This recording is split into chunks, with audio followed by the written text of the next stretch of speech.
Oke,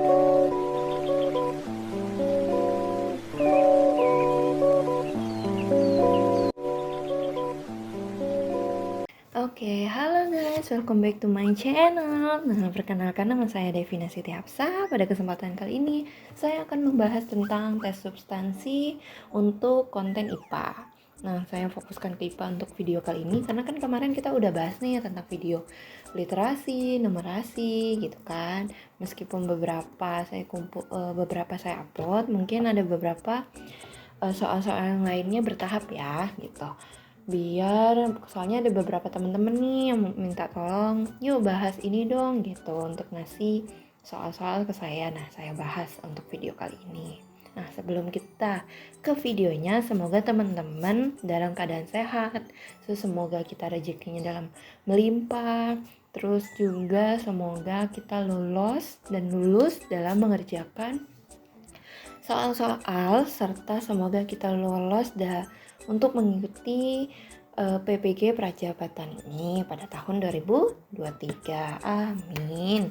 Oke, nggak usah basa-basi lagi, kita lanjut aja ke soalnya. Semoga soalnya kalian bermanfaat ya. Nih saya share screen dulu. Oh ya, jangan lupa like, comment, subscribe ya. Thank you. Nah, oke, ini di video ini kita next. Video ini yaitu, saya bacain dalam suatu praktikum biologi di SMA, seorang siswa diminta untuk membawa sampel urin dari keluarganya. Sampel tersebut dilakukan suatu uji diabetes. Setelah praktikum, siswa tersebut menyimpulkan bahwa seluruh anggota keluarga tidak mempunyai penyakit diabetes. Kira-kira uji apa sih yang dilakuin siswanya gitu kan? Nah, ini ada pilihan ganda, ada uji iodin, Molis, Felling, Benedict, sama Bioret. Nah, ini inget-inget, ini nggak hanya di kimia, tapi di biologi, nggak hanya di SMA, di biologi waktu SMP. Waktu itu di zaman saya SMP pernah nih ngelakuin uji ini, tapi bukan tentang penyakit diabetes, tapi intinya ini, ingat hal-hal yang diabetes itu apa? Tentang gula kan. Nah, waktu saya SMP emang nganin pakai gula. Oke. Nah, kira-kira apa sih? Bukan gulanya, tapi kandungan senyawa di gula itu ada nggak sih kandungannya gula? Nah, kita kira-kira apa? Oke, jawabannya Benedict. Kenapa Benedict? Ingat, uji Benedict itu untuk menguji suatu kandungan, ada nggak sih gulanya gitu kan. Nah, dengan ditandai apa? Dengan ditandai warnanya kalau hasilnya positif yaitu kuning keruh sampai merah bata. Cuman kalau misalnya nggak ada uji positif, berarti warnanya apa? Warnanya biru. Kalau biru menandakan tidak adanya kandungan gula di uji itu, di senyawa itu. Oke, lanjut. Next, ke nomor 2, maaf. Wah, semangat sekali ya saya sepertinya ya. Seorang guru melakukan percobaan identifikasi karbohidrat dengan reagen Tollett. Terdapat 5 jenis karbohidrat yang akan diuji, yang meliputi glukosa, fruktosa, maltosa, laktosa, dan selulosa. Nah, setelah percobaan, guru tersebut mendapatkan hasil bahwa sampel pada tabel reaksi A tidak berubah warna menjadi cermin perak, seperti pada larutan lainnya. Kesimpulan yang dapat dituliskan oleh guru tersebut adalah, nih ada pilihan, ada tabung A-nya glukosa, fruktosa, maltosa, dan laktosa. Ini A, B, C, D, E. Kira-kira ingat, uji Tollett itu apa sih uji Tollett?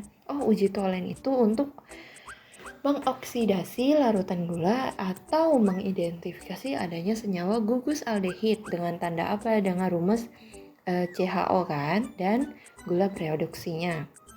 Nah, di antara ini kira-kira apa sih? Ingat, kalau di sini kan untuk misalnya kita dari selulosa. Jawabannya yaitu selulosa. Karena kenapa selulosa?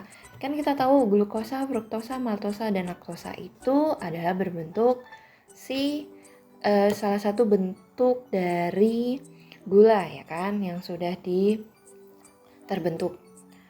Nah, oke. Sementara selulosa itu sendiri yang seperti kita tahu yaitu penyusun utama dinding sel tumbuhan dan beberapa organisme lainnya seperti alga. Jadi selulosa jawabannya. karena dia tidak mengalami perubahan terhadap ini cermin perak. Ingat, kalau tolen itu hasil positifnya bakal menghasilkan warna tersebut, nah kan. Nah karena itu ingat, dia melakukan gugus aldehid. Nah ini kan tidak ada. Sampai sini paham ya? Intinya D itu tabung reaksi A mengandung selulosa, karena selulosa itu penyusun utama di sel tumbuhan. Oke? Next.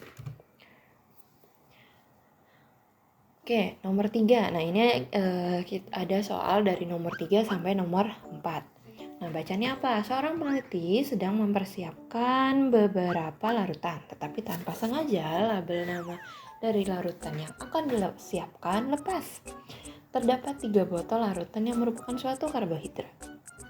Setelah diuji ketiga botol tersebut dengan suatu reaksi yang sama, hasil yang didapatkan adalah larutan pada botol A berubah menjadi warna merah anggur, larutan pada botol B berubah menjadi merah kecoklatan, dan pada larutan C berubah menjadi biru keunguan. Nah, kira-kira metode apa sih yang dilakukan pada ini? Kita lihat dari perubahan warna positifnya A, B, C ya kan pada botol. Nah, paling gampang itu yaitu si B ini kita perhatiin, yaitu biru keunguan, atau bisa juga disebut kalau nggak biru keunguan bisa juga biru kehitaman. Nah, kira-kira apa sih yang hasilnya positif dengan biru kehitaman atau biru keunguan? Oke, pintar. Tentang uji iodin. Nah, uji iodin ini yang merupakan pada menghasilkan botol C berubah biru keuangan. Kenapa? Karena iodin itu untuk membuktikan adanya polisakarida. Polisakarida itu apa aja? Yaitu amilun, glikogen, dan dextrin. Oke, next. Nah, untuk soal nomor 4 masih ingat ya? Nah, kesimpulan yang diperoleh peneliti tersebut berdasarkan uji yang telah dilakukan. Nah, tadi udah saya bahas kan, yaitu A, larutan A, dextrisin, B, glikogen, C, amilun. Nah, ini paling gampang. Kan tadi saya next kembali ya. Nih, di soalnya tadi, itu kan dia bilang, nih, botol berubah menjadi biru keunguan. Oke, saya next lagi ke selanjutnya. Nih, kira-kira yang di A, B, C, D yang ada biru keunguan yang menandakan amilun itu di pilihan mana? Di antara A dan E.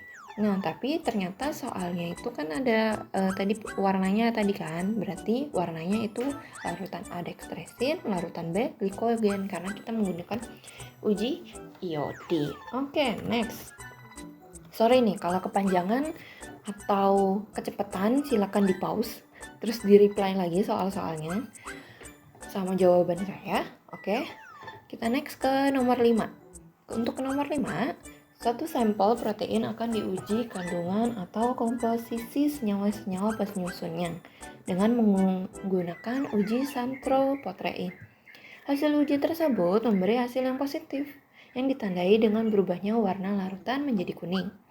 Jadi, kita dapat memprediksi bahwa di dalam sampel tersebut kemungkinan mengandung senyawa. Nah, namanya pengujian kan pasti ada kemungkinan. Oke, kita lihat si A. Si A itu adalah histidin. Terus juga kita ingat-ingat lagi uji santroprotein. Nah, uji santroprotein ini kalau hasilnya positif berarti akan membentuk gumpalan atau cincin kuning. Nah, ini benar kan? Nah, kenapa? Uji santroprotein ini tujuannya untuk mengetahui serta membuktikan adanya asam amino yang mengandung cincin aromatik. Nah, asam amino yang di sini yang disebutkan adalah ada apa? Ada tirosin, triptofan atau fenilalanin. Nah, kalau misalnya asam amino ini mengandung cincin benzena, terus ditambahin dengan asam nitrat pekat, akan mengalami menghasilkan endapan putih yang berubah menjadi kuning sewaktu dipanaskan. Nah, ini nih, ya kan? Terus apa sih asam amino yang terkandung dalam proteinnya itu? Yaitu histidin. Karena histidin adalah salah satu jenis asam amino dasar yang terkandung dalam protein. Nah, ini oke. Nah, itu adalah 5 soal yang bisa saya bahas pada video kali ini. Semoga bermanfaat, semoga ujian kalian lancar dan ujian kita bersama lancar. Semoga kita juga dalam keadaan sehat. Jangan lupa like, comment, subscribe. Thank you so much. Thank you, bye-bye.